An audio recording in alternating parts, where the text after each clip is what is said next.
नमस्कार दोस्तों, मेरा नाम है शोगिर यादव एडवोकेट और मैं आप सभी के लिए लीगल एडवाइस वीडियोस अपलोड करता हूं, जो कि आप सब लोग लाइक करते हैं, पसंद करते हैं, शेयर करते हैं और सब्सक्राइब भी करते हैं। अब तक नहीं किया है तुरंत कर लीजिए और दूसरे लोगों तक भी इस जानकारी को जरूर शेयर करिएगा। देखिए, अगर आप पति हैं और आपकी पत्नी बहुत ज्यादा झूठी मक्कार है और झूठे झूठे एलिगेशन आपके ऊपर आरोप लगा रही है, तो आप इस बात को समझ जाइए कि उसने आपको जेल भिजवाने का रास्ता बना लिया है। आजकल की महिलाएं भी पढ़ी लिखी हैं, समझदार हैं, उनको पता है किस तरीके से हमें अपने पति को जेल भिजवाना है।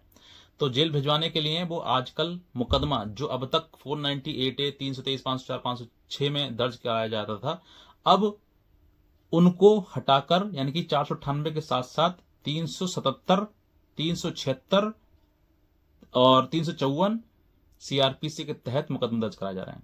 क्योंकि 498 में तो सुप्रीम कोर्ट ने गिरफ्तारी जो वो खत्म कर दी, लेकिन 376 में कैसे खत्म होगी? नहीं होगी। 354 में कैसे होगी? नहीं होगी।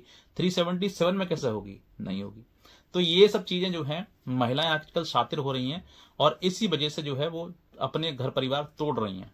वो मुकदमे ऐसी एलिगेशन, ऐसी धाराओं में लिखवा रही हैं कि किसी प्रकार से दोबारा वो बात बन ही नहीं सकती। यानी कि अगर इन धाराओं में सोचकर देखिए, अगर किसी पति पक्ष के ऊपर इस तरह की धारा 376, 354 छेड़छाड़, 377 पीछे से संभोग करना, ये सी चीजें अगर किसी भी परिवार के ऊपर जब जाएंगी तो क्या वो परिवार दोबारा उस परिवार से जिसने लिखवाई, ये लड़की ने, संबंध जोड़ना चाहेगा?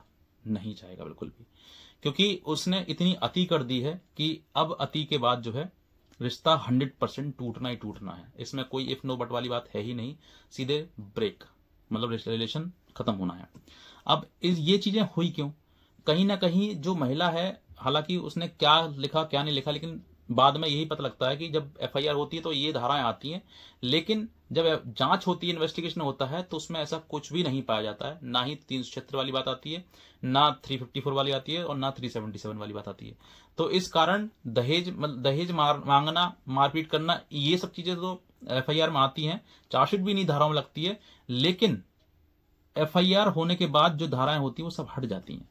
ये मोस्ट कॉमनली देखा गया है, बहुत सारे केसेस में है जो महिलाएं आजकल 498 498A से हटकर ये धाराएं लगवा रही हैं। ये इसका सिंपल रास्ता यही है, फंडा यही है कि आपके परिवार में जिनके ऊपर ये चीज लगाई गई हैं वो जेल जाने के लिए तैयार रहें। ये उसने सोचकर ऐसा लगाया है। अब ये सब चीजें नियम के अनुसार तो नहीं है, क्योंकि कहीं ना कहीं ये चीजें सब सामने तभी आ रही हैं जब बहुत ज्यादा मतलब जो पति पक्ष है उसको टॉर्चर करने वाली बात आ रही है। क्योंकि कानून के नजरिए से टॉर्चर किया जा सकता है, कानून के नजरिए से झूठे एलिगेशन लगाए जा सकते हैं, कानून के नजर से जिंदगी बर्बाद की जा सकती है, लेकिन उनको साबित नहीं किया जा सकता। उनको साबित करने के लिए कोई सच्ची घटना चाहिए, वाकई ऐसी चीजें हुई हो तब। अगर ऐसी चीजें हुई नहीं है तो सिर्फ ये एलिगेशन जो लगाए गए हैं वो सिर्फ और सिर्फ उस व्यक्ति को पीड़ित करने के लिए, परेशान करने के लिए और सामाजिक रूप से एक धारणा बनाने के लिए कि साहब देखो इन्होंने ऐसा किया था। ये सब, इन सब चीजों, ये चीजें ऐसे ही जो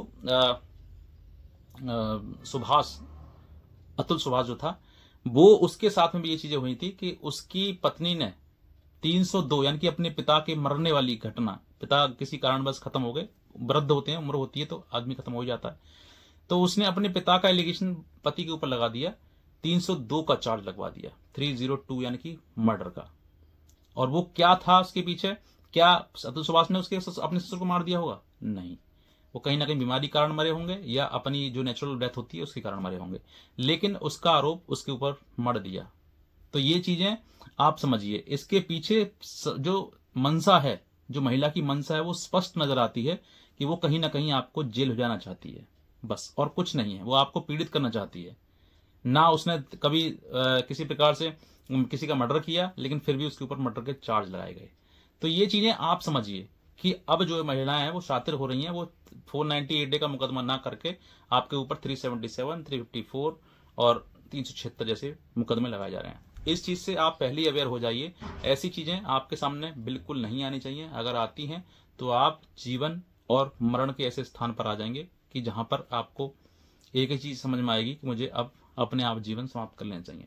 लेकिन आप इन सब चीजों से गलती मत करिएगा, ये ऐसी गलती मत करिएगा, वरना आपके साथ साथ आपके जाने के बाद किसी का कुछ नहीं बिगड़ने वाला है। जिस महिला ने आपके साथ में ऐसा कर दिया वो कुछ बिगड़ने वाला उसका है नहीं। वो तो ये कहेगी वाकई सही रहे, अच्छा हुआ, अब जो उसकी प्रॉपर्टी वो मुझे मिल जाएगी, केस वगैरह थे वो खत्म हो जाएंगे और मुझे दूसरा कोई पति मिल जाएगा। ये बहुत आसान है। तो ये सब चीजें आपको समझना है, विवेक अनुसार समझना है कि ऐसी गलती आप ना करें। अगर आपके ऊपर झूठे मुकदमे दर्ज कराए गए हैं या कराए जा रहे हैं या फिर जेल भिजवाने की नीयत महिला की है तो उनसे आप लड़िए।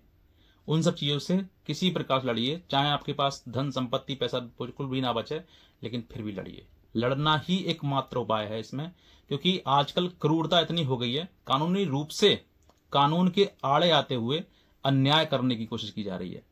तो ऐसी समय पर आपको सिर्फ और सिर्फ अपने आप पर ध्यान देना है। अपना शरीर ठीक रखिए, स्वास्थ्य ठीक रखिए, अपना फाइनेंशियल ठीक रखिए और अपना मानसिक रूप से स्ट्रांग हो जाइए।